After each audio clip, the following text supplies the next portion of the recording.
नमस्कार, म जिरवाक पोखरा स्कुल कक्षा 9मा अध्ययनरत छात्रा त्यसुङ बसोला हुँ। आज म समावेशीकरण सबैको अधिकारबारे छोटो सन्देश प्रस्तुत गर्न गइरहेकी छु। समावेशीकरण सबैको अधिकार। समावेशीकरण भनेको जात, धर्म, भाषा, लिङ्ग, आर्थिक अवस्था, शारीरिक वा मानसिक अवस्था जस्ता कुनै पनि आधारमा भेदभाव नगरी सबैलाई समान अवसर, सम्मान र सहभागिता प्रदान गर्ने प्रक्रिया हो। त्यसैले सबैलाई कुनै पनि प्रकारको भेदभाव नगरी समान अवसर, सम्मान र सहभागिता प्रदान गर्ने प्रक्रिया हो।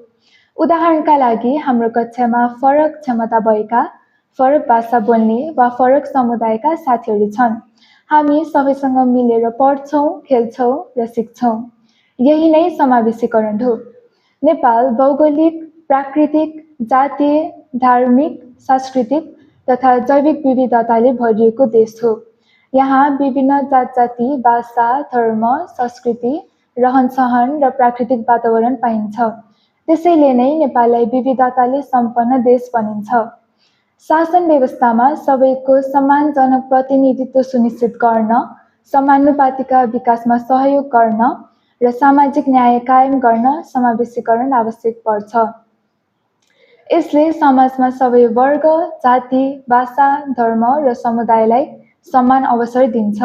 साथै राष्ट्रिय एकता, अखण्डता र सामाजिक सद्भाव कायम राख्न पनि समावेशीकरणको महत्त्वपूर्ण भूमिका हुन्छ। त्यसैले समावेशीकरण सबैको अधिकार र समन्वित समाज निर्माणको आधार हो। विद्यालय भनेको सबैको लागि हो। जात, भाषा, लिङ्ग, धर्म वा शारीरिक अवस्थाका आधारमा कसैलाई पनि विभेद गर्नु हुँदैन।